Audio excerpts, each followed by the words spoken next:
নমস্কার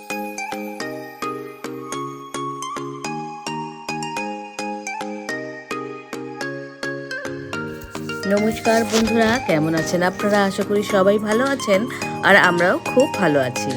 মোনা দুষ্টু ভিডিওতে সবাইকে স্বাগত জানাই। আমরা চলে এসেছি স্বামী নারায়ণ মন্দিরে। এই মন্দিরটা হচ্ছে গিয়ে ডায়মন্ড হারবার রোডের উপস্থিত, ডায়মন্ড হারবার কাছে নয়। আমি আগের দিনের ভিডিওতে বলেছিলাম, হ্যাঁ, ডায়মন্ড হারবার কাছে নয়, ওই রোডের ওপরেই পড়ে জোকা মেট্রো স্টেশন। তারপরে স্টপেজ, তার দুটো স্টপেজ পরেই এই মন্দির। তোমরা যদি মেট্রো করে আসতে চাও তাহলে তোমাদেরকে মাঝেরহাট থেকে ট্রেনে করে মেট্রো করে আসতে হবে জোকায় নেমে আবার অটো বা বাসে করে তোমাদের এই মন্দিরের সামনে আসতে হবে। মন্দিরটা আমি এই ফার্স্ট এলাম আমার বান্ধবীর সাথে। বান্ধবী এই নিয়ে 3বার আসা হয়ে গেছে, কারণ ওর কাকার বাড়ি বেহালা আর মন্দির একদম অল্পক্ষণিক সময়ের জন্য, মানে বেশিক্ষণ সময় লাগে না। ওই বললো চলো একটু ঘুরে আসি মন্দিরে, পরীক্ষা শেষ হয়ে গেছে বাচ্চাদের। এই হচ্ছে আমার বান্ধবী আর এই হচ্ছে গিয়ে মেয়েটা ওর। তোমরা হয়তো আগের ভিডিও দেখলেও দেখতে পারো, আমার বান্ধবীকে নিয়ে অনেক ভিডিও করা আছে। ওদের বাড়িতে গেছি মেয়ের জন্মদিনে। এই হচ্ছে গিয়ে মেন মন্দির। এত সুন্দর জায়গা জুড়ে, 200 একর জমি নিয়ে এই মন্দির। আর মন্দিরে গেলেই তো জানো আগে সেলফি তোলার পালা। সবাই মিলে একটু সেলফি তুলে নিলাম, গিয়ে তো মুগ্ধ হয়ে গেলাম। এত সুন্দর পরিবেশ, যেরকম সুন্দর সেরকম তোমার হাওয়াও সেরকম বইছিল, আর এত ভাল লাগছিল, মানে কি বলবো। একটা কথা বলে দিই, মন্দির কিন্তু সকাল বেলা থেকেই খুলে যায়, কিন্তু 12টার মধ্যে বন্ধ হয়ে যায় দুপুরে। আবার 4টে থেকে খুলে 4টে থেকে 9টা অবধি খোলা থাকে, তারপরে কিন্তু মন্দির বন্ধ হয়ে যায়। আর মন্দিরটা ভিতরে দুভাগে ভাগ করা রয়েছে। ওপরে একটা মন্দির রয়েছে, সিঁড়ি দিয়ে উঠে গেলে তোমরা দেখতে পারবে, সিঁড়ি দিয়ে উঠে গেলে একটা মন্দির, আবার নিচে আর একটা মন্দির, যার নামে মানে মন্দিরটা স্বামীনারায়ণ, তার একটি মূর্তি প্রতিষ্ঠা করা রয়েছে। সন্ধ্যেবেলা হবে, জানো তো আমরা যেখানেই যাব সেখানেই সেলফি তুলতে বসে যাব। আর এত সুন্দর মনকে ছুঁয়ে যাবে তোমার মন্দিরটায় গেলে, মানে একটা সুন্দর একটা মানে মনোরম পরিবেশ। আর পিছনে দেখতে পাচ্ছ ওই যে ব্লু রঙের ভদ্রমহিলা শাড়ি পরে দাঁড়িয়ে রয়েছে, পিছন দিকটা পুরো ফাউন্টেন, মানে জলের ফোয়ারা উঠবে। আমরা অতক্ষণ থাকিনি, আমরা সকাল থেকে তোমার 4টের সময় আমরা গিয়ে ঢুকেছি, আর তখনও মানে শুরু হয়নি। এটা শুনলাম নাকি সন্ধেবেলা থেকে শুরু হয়। চলো একটু মন্দিরটা তাহলে ঘুরে দেখি। এই হচ্ছে গিয়ে মেন মন্দির। দেখো এইখানে জুতো খুলতেও পারো, নাও খুলতে পারো। পিছন দিকে একটা জুতো রাখার জায়গা করেছে বিনামূল্যে।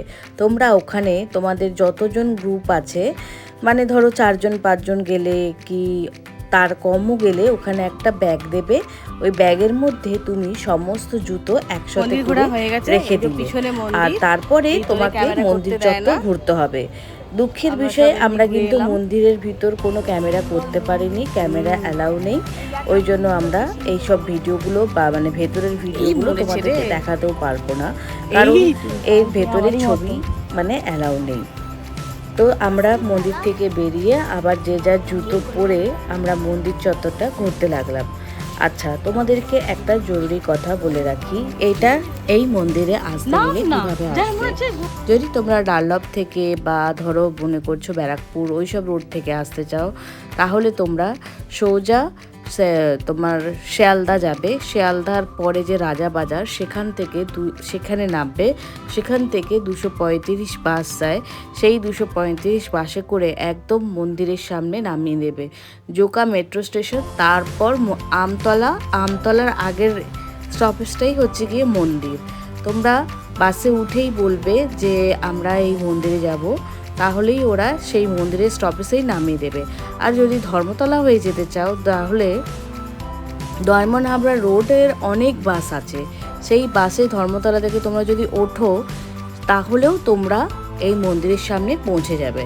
আর যদি মেট্রো করতে চাও তাহলে তোমরা দমদম থেকে হোক, উল্টোডাঙ্গা থেকে হোক, মানে মেট্রো করে মাঝেরহাট তোমাদের আসতে হবে। সেই মাঝেরহাট থেকে তোমাদেরকে জোকা মেট্রো অবধি আসবে, তারপরে তোমাদের আবার একটা অটো বা বাসে করে এই মন্দিরে আসতে হবে।